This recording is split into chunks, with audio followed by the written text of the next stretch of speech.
परम पिता परमात्मा का स्मरण,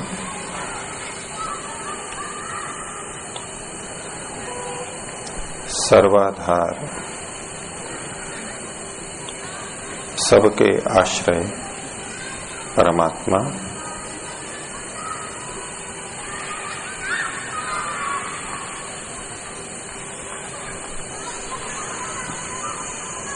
प्रणव ध्वनि।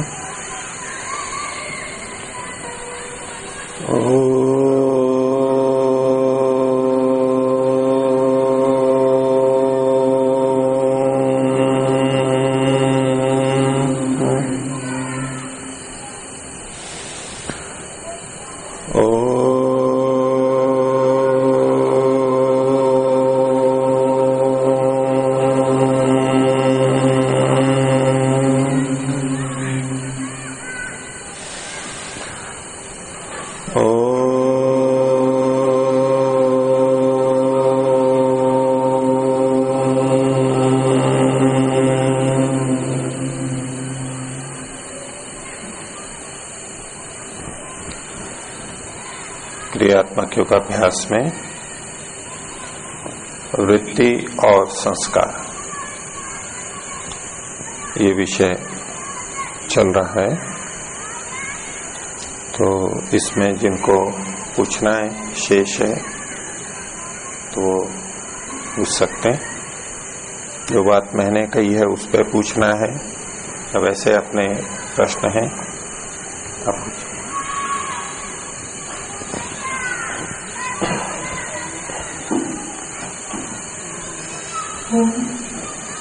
अजीब की जो जैसे मन की जो ज्ञानात्मक वृत्ति है और क्रियात्मक वृत्ति है, तो जब क्रियात्मक वृत्ति चलती जो भी ज्ञानात्मक वृत्ति है भी साथ में, तो उन दोनों के जो संस्कार बने हैं हमारे चित्त पर, उन दोनों में कुछ भेद रहेगा या एक ही प्रकार के संस्कार रहेंगे? क्रियात्मक वृत्ति के साथ में जो ज्ञानात्मक वृत्ति है, इन दोनों में आप पूछ रहे हैं, इन दोनों के संस्कारों में, या केवल ज्ञानात्मक वृत्ति है वो और दूसरी ज्ञानात्मक वृत्ति जो क्रियात्मक वृत्ति के साथ में है वो, इन दोनों के बीच में दूसरे वाला? सामान्य रूप से तो एक ही जैसे होते हैं, लेकिन जो क्रिया के साथ में जुड़ करके संस्कार पड़ेगा वो क्रिया के संस्कार से, क्रिया के बोध से युक्त बनेगा। हम जो भी कार्य करते हैं, अच्छा या बुरा, उस क्रिया से जुड़ करके हमें संस्कार पड़ रहे हैं। वो सीधे सीधे क्रिया से जुड़े हुए हैं।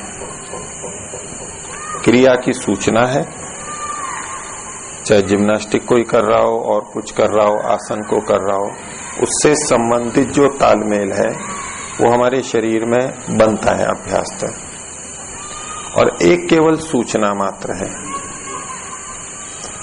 तो कर्म करते समय ये क्रिया की सूचना, ये केवल हमारे क्रिया के सौकर्य के लिए है, आगे भी हम वैसा करते रहते हैं। उसका साधना की दृष्टि से अधिक महत्व नहीं है, थोड़ा है, मन को एकाग्र करने के लिए, संतुलित करने के लिए उतना है। लेकिन उन कर्मों को करते समय जो भावना जुड़ी हुई है, अच्छे या बुरे, उद्देश्य क्या है हमारा, रागात्मक वृत्ति साथ में है या द्वेषात्मक है, प्रतिस्पर्धा की जा रही है, अहंकार साथ में जुड़ा हुआ है, इत्यादि, ये आध्यात्मिक दृष्टि से अधिक महत्वपूर्ण है। जिन संस्कारों की हम बात कर रहे हैं वो ये संस्कार हैं, अच्छे या बुरे, विद्या या अविद्या के संस्कार। तो कर्म करते समय भी जो संस्कार बनते हैं वो दोनों तरह के होते हैं, क्रिया से संबंधित सूचना वाले और साथ में जो भावना जुड़ी हुई है। तो चूंकि क्रिया जुड़ी हुई है और भावना के साथ साथ जुड़ी हुई है, तो आगे जब जब वो क्रिया करते हैं उस तरह के संस्कार फिर बार बार आएंगे। और जो अकेले ज्ञानात्मक संस्कार हैं वो क्रिया से रहित अवस्था में हम बनाएंगे। वो किस अवस्था में? जब हम एकांत में बैठे हैं, कुछ सोच रहे हैं, उस क्रिया से जुड़ के नहीं सोच रहे हैं, चल रहे हैं, खा रहे हैं, पी रहे हैं, लेटे हैं, उस क्रिया से जुड़ करके नहीं है वो संस्कार। वो क्रिया से संबंधित संस्कार है, वो अलग हो गए। हम अलग से कोई चिंतन कर रहे हैं, अच्छा या बुरा, पूर्व की कोई भी अच्छी बुरी स्मृति हम उठा रहे हैं, ये सीधे सीधे उस क्रिया से नहीं जुड़े हुए हैं जो हमारी अभी शरीर की अवस्था है, चलने फिरने, झाड़ू लगाने, सामान्य कार्य, स्नान आदि करने, दंत धावन करने, व्यायाम करने, सामान्य कार्यों से संबंधित है, वो अलग हो गई। और हम अंदर दूसरा एक चिंतन चला रहे हैं। वो संस्कार या तो इन क्रियाओं को करते समय होंगे, वो हल्के पड़ेंगे, लेकिन जब हम क्रिया बिल्कुल नहीं कर रहे हैं, ऐसे बैठे हुए हैं, जैसे ध्यान में बैठे हो या शवासन में लेटे हुए हैं, आसन मुड्डे कुर्सी पे बैठे हुए हैं और सोच रहे हैं किसी एक बिंदु पे, तो जिस समय हम क्रिया रहित होकर के विचार करते हैं, उस समय गहरे संस्कार पड़ते हैं। जब जब हम गहरा विचार करते हैं तो शारीरिक क्रियाएं हमारी रुक जाती हैं, कम हो जाएंगी, और एकाग्र अवस्था में, ध्यान की अवस्था में जो संस्कार हम डाल रहे हैं विचार करके, वो गहरे पड़ते हैं, मजबूत होते हैं।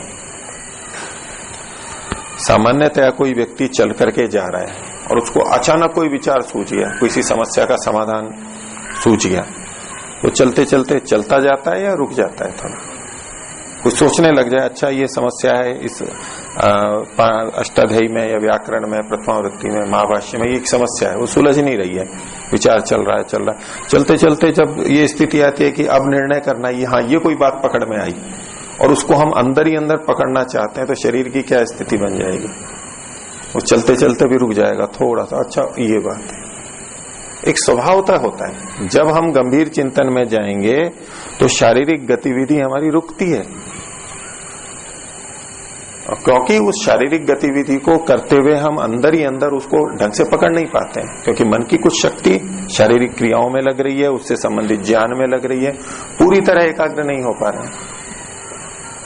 ये स्वभावतः किसी में भी होगा, किसी को कोई सूक्ति याद आ गई, कोई कविता याद आ गई, अचानक कोई उपाय सूझ गया और वो नहीं लिखो, मैं थोड़ा सा इसको पक्का कर लूं, चलते चलते रुक जाएगा व्यक्ति, अन्य कार्य करते करते रुक जाएगा एकदम। तो ये एक इस बात का हमें प्रत्यक्ष उदाहरण भी मिल जाता है कि जब हम शारीरिक गतिविधि नहीं कर रहे होते हैं तब हम अधिक एकाग्र होते हैं, तब हम अधिक गंभीर सोच सकते हैं।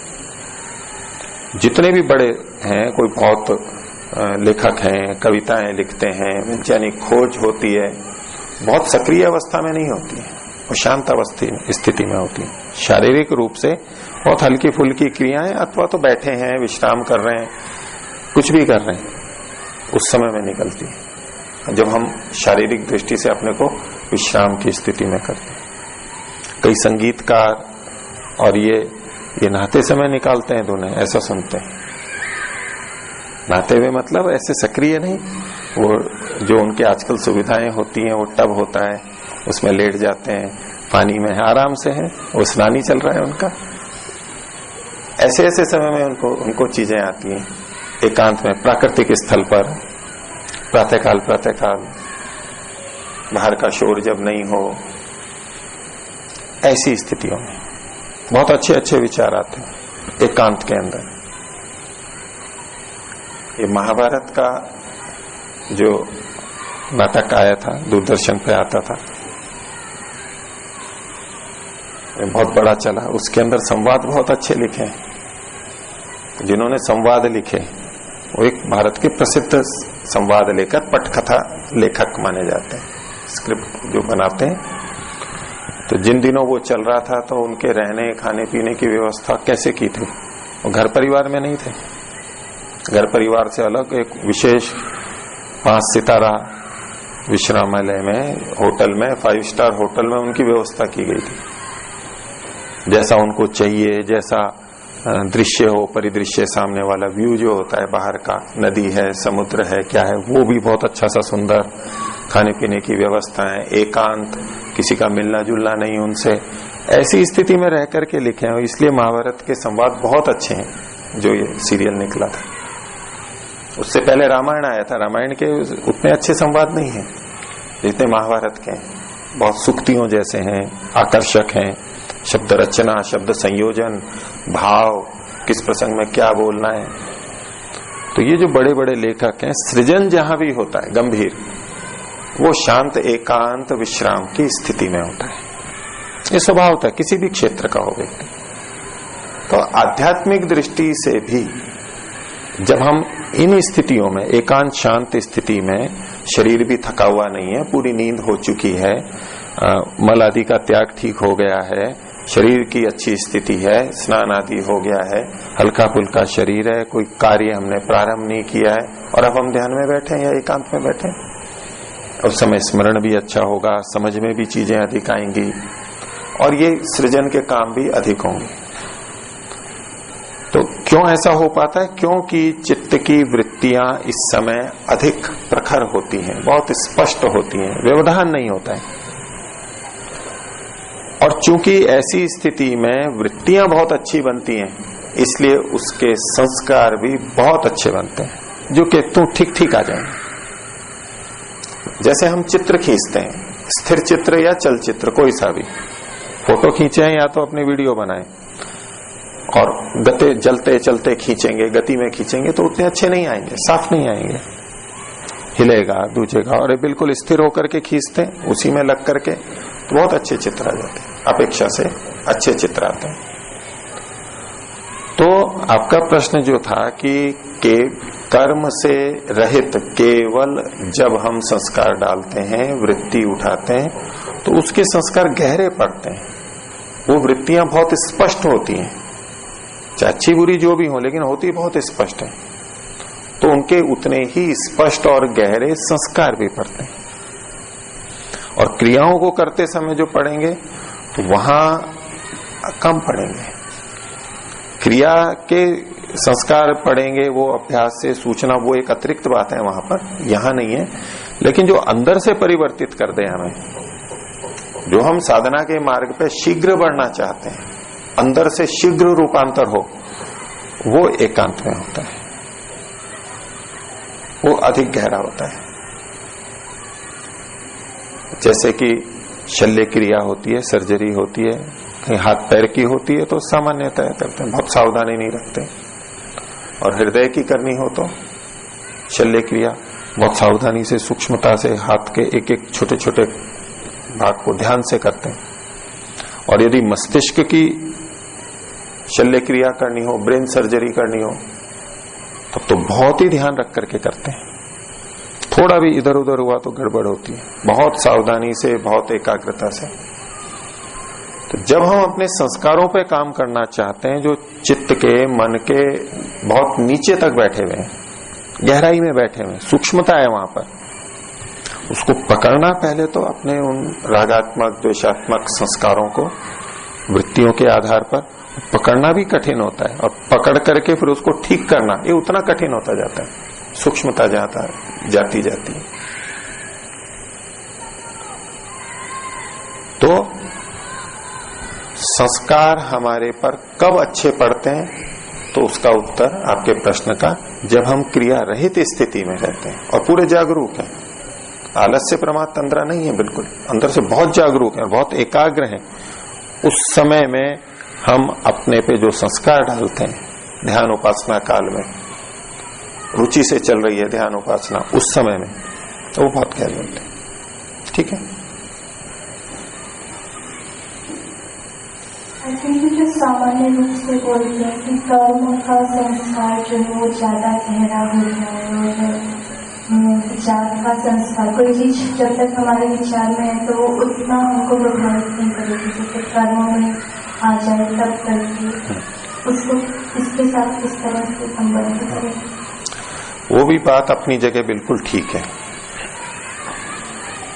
कि कर्म, जिस विचार को हमने केवल मन तक सीमित रखा, उसका संस्कार, फिर उसको हम वाणी पे भी ले आए, उसका संस्कार, और उसको हम क्रिया में भी ले आए, जीवन में भी उतार लिया, अब उसका संस्कार।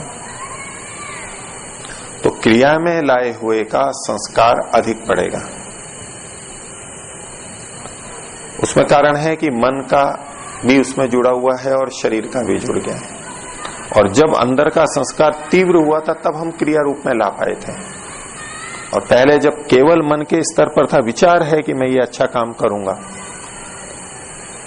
केवल विचार है, लालसा है, लेकिन कर नहीं पा रहा है, ये इसकी दुर्बलता को बता रहा है। तो स्वभावतः ही करते समय ये संस्कार तीव्र होते हैं, इसलिए प्रभाव अधिक आता है। लेकिन ये स्थिति को छोड़ करके, जैसे मैं पहले बता रहा था, उसका भी अपना विशेष प्रभाव अलग से है। और जिसका हमने अंदर निश्चय कर लिया है और अब वो क्रिया रूप में भी आ गया है। पहले एकाग्रता में हमने निर्णय किया और संस्कार अच्छा डाल लिया और अब क्रिया रूप में आ गया है, तो वो और बहुत अच्छा बन जाएगा और बढ़ेगा। लेकिन कर्म करते समय हम एक विचार लाएं और एक एकांत में लाएं, उसकी गहराई में अंतर होता है।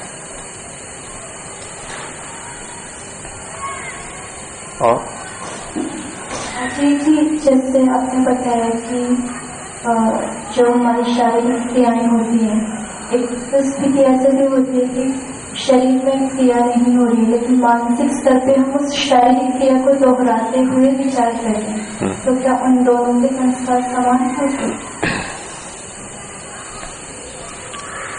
उसमें क्रिया रूप में आने की दृष्टि से तो वो प्रबलता है कि जिस विचार को हम क्रिया करते हुए कर रहे हैं अंदर मन ही मन में, वैसा हम अपने को आचरण में करता हुआ देख रहे हैं, तो उसका संस्कार इस रूप में गहरा पड़ता है कि आगे हम ऐसा करने भी लग जाएंगे शीघ्रता से। लेकिन ज्ञान के स्तर पर जो बात है, केवल ज्ञान के स्तर पर, जो कि आगे चल के क्रिया रूप में परिणत होगा, प्रथम संस्कार यदि हमने बहुत अच्छा डाल लिया गहरा, तो आगे की चीजें सरल हो जाएंगी। अब हमने थोड़ा सा विचार किया कि भाई मैं ऐसे परोपकार करूंगा, थोड़ा सा विचार किया और मन में वैसा कर भी रहे हैं, लेकिन परोपकार की व्यापकता, उसकी गहराई वो अभी हमने नहीं ली है। आपको ऐसे बहुत व्यक्ति मिल जाएंगे जो क्रिया रूप में भी उन कार्यों को करने लग रहे हैं, लेकिन छोड़ देते हैं, बहुत जल्दी छोड़ देते हैं। विचार भी किया था उन्होंने, अब करने भी लग गए, लेकिन थोड़ा सा किया फिर छोड़ दिया। ये वो व्यक्ति होते हैं जो करने तो लग गए, लेकिन उस कार्य का व्यापक रूप से चिंतन आगा पीछा उन्होंने नहीं सोचा है। और एक व्यक्ति है जो पूरी योजना पहले बना लेता है, सारी खूब अच्छी तरह सोच लेता है, दूसरों को देख देख करके या और से पढ़ के करके आगा पीछा सारा सोच लेता है, बुद्धिपूर्वक, क्षमता अधिक है। अब वो उसमें उतरता है, वो बहुत दूर तक जाता है, चलता ही रहता है, वो हटता ही नहीं वहां से। तो विचार के क्रिया में तो आ गया वो, लेकिन पूरा विचार नहीं किया। वो स्तर बहुत भिन्न भिन्न होते हैं। एक व्यक्ति ने सोचा कि मैं समुद्र में पार करता हूं समुद्र को, और समुद्र कैसे पार करेंगे, तो नाव से करेंगे, और पार भी करना है जल्दी। बोले पार करेंगे तो, चलेंगे तो, क्रिया रूप में आएगा तो ज्यादा लाभदायक है। तो उसने थोड़ी सी लकड़ियां ली, जल्दी जल्दी से बनाई थोड़ी सी, और समुद्र में तालाब में उतर गया।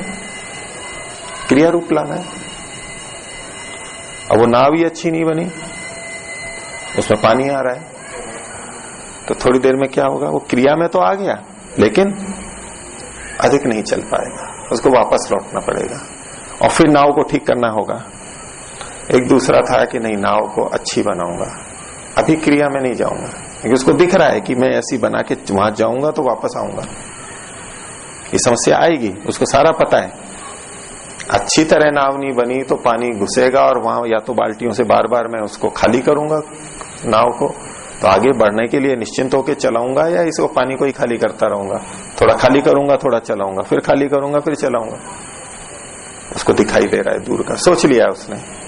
तो भले ही उसको अधिक समय लग रहा हो, वो वहां नहीं जाएगा, अभी तालाब में समुद्र में नहीं उतरेगा, वो पहले सारा सोचेगा जितना सोच सकता है, फिर बनाएगा। उसमें भी अधिक समय लग रहा है तो कोई बात नहीं है, समुद्र में देरी से उतरेगा, कोई दिक्कत नहीं है, लेकिन वो देर तक जाएगा और उसने भी किसी ने थोड़ी जल्दी है नहीं छोटी नाव बनाई, थोड़ा तो क्रिया करें तब तो कुछ लाभ तो मिले, यहीं बैठे बैठे सोचते रहोगे। एक ने कहा कि नहीं, मैं तो भले ही 2 महीने लगे, साल भर लगे, लेकिन मैं तो बड़ा जहाज बनाऊंगा। पहले खूब जहाज के बारे में जानकारी इकट्ठी की, साधन जुटाए, बड़ा जहाज बनाया और अब उतर रहा है। वो क्रिया में 1 साल बाद में उतर है, वो 1 दिन में उतर गया, कोई महीने भर में उतर गया। ये साल भर इसी बात में लगा रहा है तैयारी के लिए, सारा सोच करके बुद्धिपूर्वक वो पूरा पार कर जाएगा आगे तक। और ये थोड़ी थोड़ी दूर जाकर जा करके आ जाएंगे। पहले ये खूब खुश होते रहेंगे, देखो हम क्रिया में आ गए, इतने आगे बढ़ गए समुद्र में। वो जो जानकार है कोने पे बैठा है, उसको पता है कि ये सब मैं कर लूंगा पार, कोई बात नहीं है, जा रहे हैं तो खुश हो रहे हैं तो होने दो इनको। और वो आक्षेप भी लगा देते हैं ऐसे व्यक्तियों पे, क्या बैठे बैठे ये कर रहे हो। मकान बनाने पे देख लीजिए, किसी को बस मकान बनाना है जल्दी से, झोपड़ी बनाई तो ठीक है बन जाएगी जल्दी से, 1 दिन में बन जाएगी। लेकिन उसको बहुमंजिला बनाना हो तो, 1 मंजिल बनानी हो तो उसको तो बिना नींव के वैसे ही बना देते हैं, लकड़ी वकड़ी डाली, गड्ढा किया, आखिए बस हो गया। 1 मंजिल 2 मंजिल बनाना है तो उसको कई दिन नींव खोदने में लगाने पड़ते हैं। और आजकल जो बहुमंजिला बनती है बहुत बड़ी बड़ी, इतनी बड़ी बड़ी हम कल्पना भी नहीं कर सकते, उसके लिए नीचे नींव बनाने में कितना समय लगता है। वो क्या है कि साल भर लगा दिया इस नींव बनाने में, 1 छप्पर तक तो डाल नहीं सके। क्या काम इस विद्या का, देखो मैंने 1 दिन में झोंपड़ी लगा दी। और लक्ष्य क्या है हमारा, आगे तक जाना है। तो इसमें कोई जल्दबाजी की बात नहीं, इतने जन्म हो गए और थोड़ा सा हो जाएगा जब हम लगे हैं। अब वो जो किनारे पे बैठ के तैयारी कर रहा है वो भी तो यात्रा की ही तैयारी कर रहा है, वो व्यर्थ थोड़ा है। इसी प्रकार से जो हम मानसिक सज्जा करते हैं, मन पे संस्कार डालते हैं, एक व्यक्ति घर छोड़ रहा है और सब कुछ विचार के छोड़ रहा है, खूब अच्छा विचार घर पे कर लिया, जल्दबाजी नहीं की उसने, मन में आया उद्वेग, छोड़ना है घर, छोड़ करके चले गए, आगा पीछा विचारा ही नहीं पूरा, वहां जाके 10 समस्याएं लग रही हैं उसको। मानसिक रूप से तैयार नहीं है कि ऐसी ऐसी समस्याएं आ सकती हैं, तब ये करूंगा ये करूंगा ये करूंगा, तैयार ही नहीं है।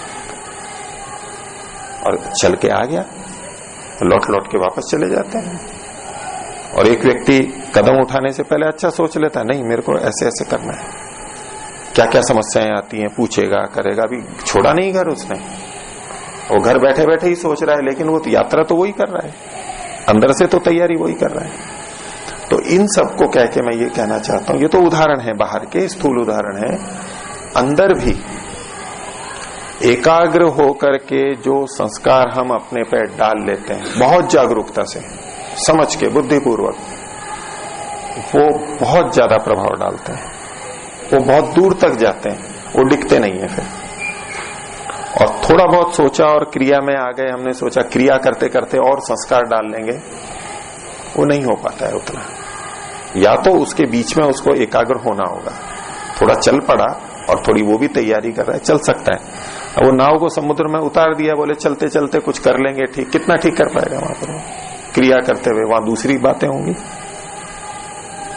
तो क्रिया भी आवश्यक है, और पूरी तरह समझ करके जब क्रिया में उतरे तब जो संस्कार पड़ेंगे वो दूसरे वाले के नहीं पड़ सके। वो भी क्रिया के समय संस्कार डाल रहा है पहले वाला, और ये दूसरा भी डाल रहा है, दोनों के क्रिया के समय के संस्कारों में भी बहुत अंतर है। इसलिए अच्छा ये है कि हम जो भी कदम बढ़ाएं, ये लौकिक क्षेत्र में भी लगता है और आध्यात्मिक में भी पूरा लगता है, जल्दबाजी नहीं,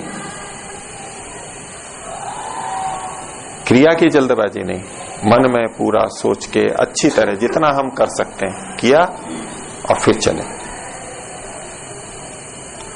नहीं तो कभी प्रवचन सुना, भजन सुना, किसी व्यक्ति को देखा तो एकदम से भाव उभरते कि मैं करूं ऐसा, मैं भी करूंगा ऐसा, ये चंचलता है। आकस्मिक आकर्षण, अच्छे कार्य का सोच के और निर्णय कर लिया और चल पड़े, ये चंचलता है, ये हल्कापन है, गहराई नहीं है इसमें।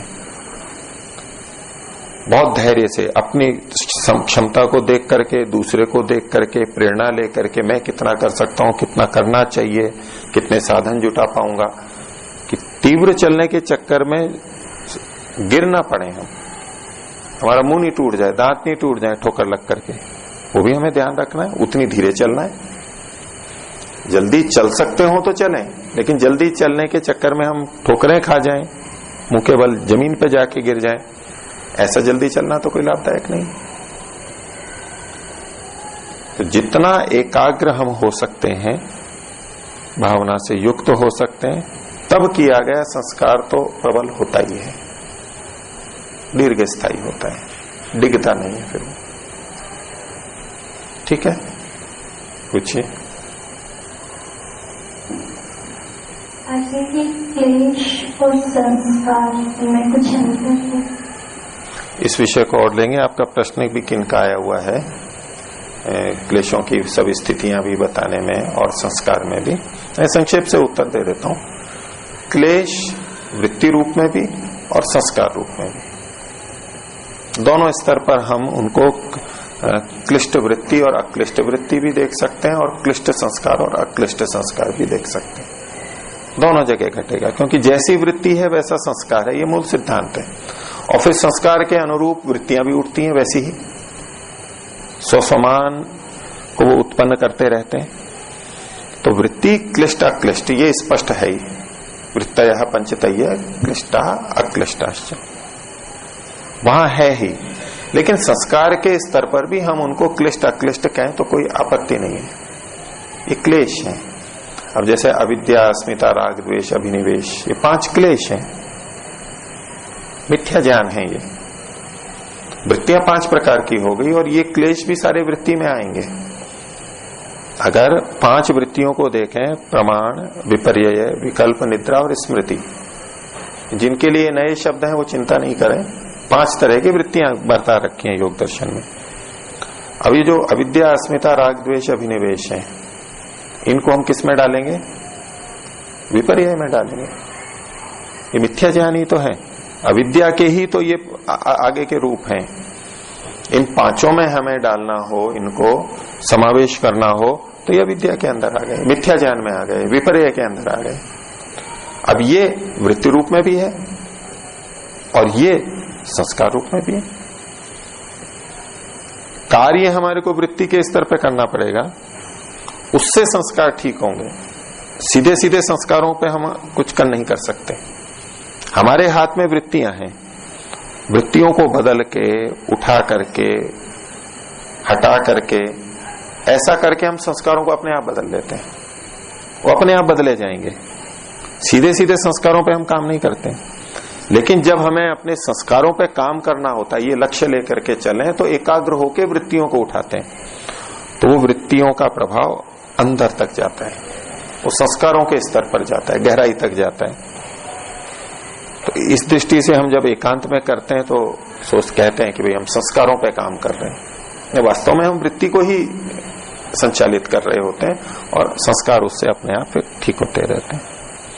तो आज का विषय फिर इतना ही रखते हैं, औरों के प्रश्न आगे देख लेंगे।